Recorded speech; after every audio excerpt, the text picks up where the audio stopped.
से उताही, चरण बंदे निज भाग्य सराही। पुनि बोले मृदु गिरा सुहाई, जान पिता प्रभु करौ ढिठाई। मोहि मुनीस सुत सेवक जानी, नाथ नाम निज कहु बखानी। देहि न जान नृप नृप सो जाना, भूप सुहृद सो कपट सयाना।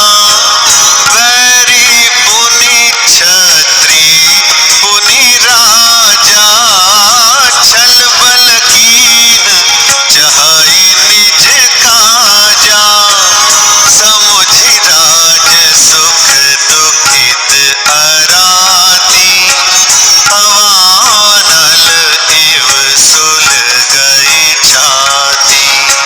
सरल बचन नृप के सुनि काना, बयर संभारि हृदय हर्षाना।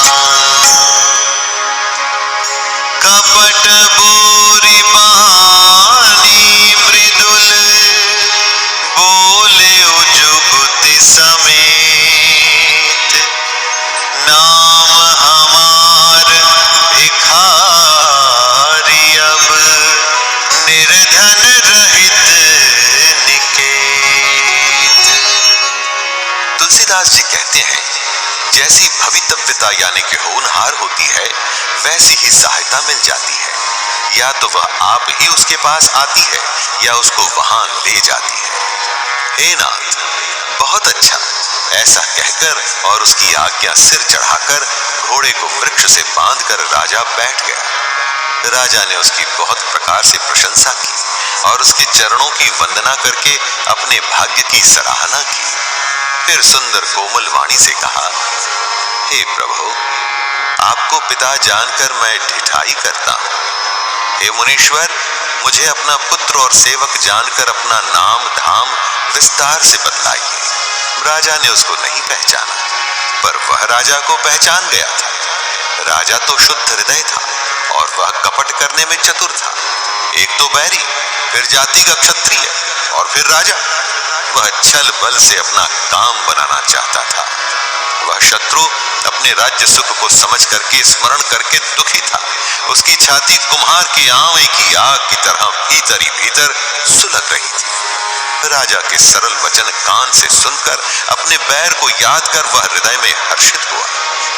वह कपट में डुबोकर बड़ी युक्ति के साथ कोमल वाणी बोला, अब हमारा नाम भिखारी है, क्योंकि हम निर्धन और अनिकेत अर्थात घर द्वारहीन हैं। कह नृप जे विज्ञान निधाना, तुम सारिखे गलित अभिमाना। सदा रही अपना पौदुराए, सब विधि कुशल उवेश बनाए। तेहि ते कहाहि संत श्रुति तेरे, परम किंचन प्रिय हर केरे। तुम समाधान भिखारी अगेहा, होत बिरंच सिवहि संदेहा।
सुंदर के की पेखो, बचन सुधा सम हसन रहे।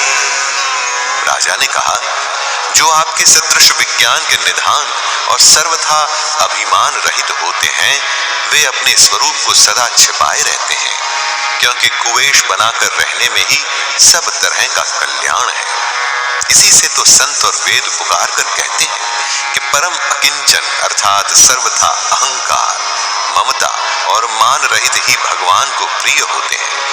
आप सरीखे निर्धन, भिखारी और ग्रहहीनों को देखकर ब्रह्मा और शिव जी को भी संदेह हो जाता है कि वे वास्तविक संत हैं या भिखारी।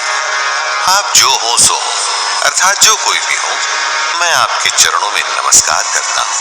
हे स्वामी, अब मुझ पर कृपा कीजिए। अपने ऊपर राजा की स्वाभाविक प्रीति और अपने विषय में उसका अधिक विश्वास देखकर सब प्रकार से राजा को अपने वश में करके अधिक स्नेह दिखाता हुआ वह कपट तपस्वी बोला, हे राजन, सुनो, मैं तुमसे सत्य कहता हूँ, मुझे यहाँ रहते हुए बहुत समय बीत गया। अब तक न तो कोई मुझसे मिला और न मैं अपने को किसी पर प्रकट करता हूँ, क्योंकि लोक में प्रतिष्ठा अग्नि के समान है, जो तप रूपी वन को भस्म कर डालती है। तुलसीदास जी कहते हैं, सुंदर वेश देखकर मूढ़ नहीं, अरे मूढ़ तो मूढ़ ही होता है, चतुर मनुष्य भी धोखा खा जाते हैं। सुंदर मोर को देखो, उसका वचन तो अमृत के समान है और आहार सांप का। ताते गुपुत रहाऊं जग माही, हरि तज किमपि प्रयोजन नाही।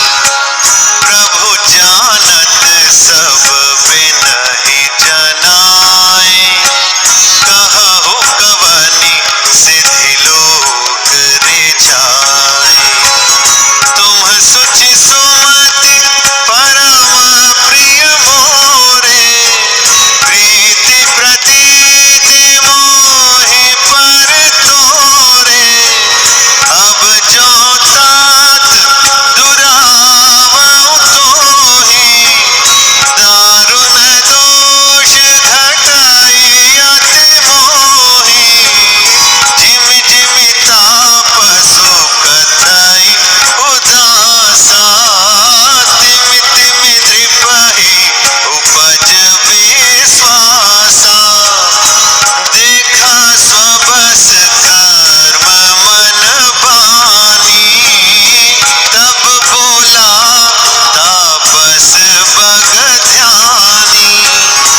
नाम हमार एक तनु भाई, सुनि नृप बोले पुनि सिरुनाई।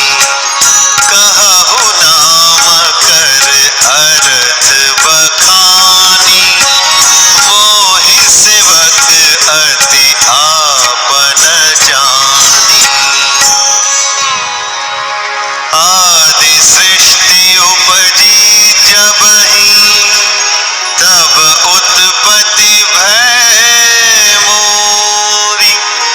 नाम एक तनु हेतु तेहि, देह न धरि बहुरी। कपट तपस्वी ने कहा, इसी से मैं जगत में छिप कर रहता हूँ। श्री हरि को छोड़कर किसी से कुछ भी प्रयोजन नहीं रखता। प्रभु तो बिना बताए ही सब जानते हैं। फिर कहो, संसार को रिझाने से क्या सिद्धि मिलेगी? तुम पवित्र और सुंदर बुद्धि वाले हो, इससे मुझे बहुत ही प्यारे और तुम्हारी भी मुझ पर प्रीति और विश्वास है। हे तात, अब यदि मैं तुमसे कुछ छिपाता हूं तो मुझे बहुत ही भयानक दोष लगेगा। ज्यों ज्यों वह तपस्वी उदासीनता की बातें कहता था, त्यों ही त्यों राजा को विश्वास उत्पन्न हो जाता था। जब उस बगले की तरह ध्यान लगाने वाले कपटी मुनि ने राजा को कर्म, मन और वचन से अपने वश में जाना, तब वह बोला, हे भाई, हमारा नाम एक तनु है। ये सुनकर राजा ने फिर सिर नवाकर कहा, मुझे अपना अत्यंत अनुरागी सेवक जानकर अपने नाम का अर्थ समझाकर कहिए। कपटी मुनि ने कहा, जब सबसे पहले सृष्टि उत्पन्न हुई थी तभी मेरी उत्पत्ति हुई थी। तब से मैंने फिर दूसरी देह नहीं धारण की। इसी से मेरा नाम एक तनु है। जनिया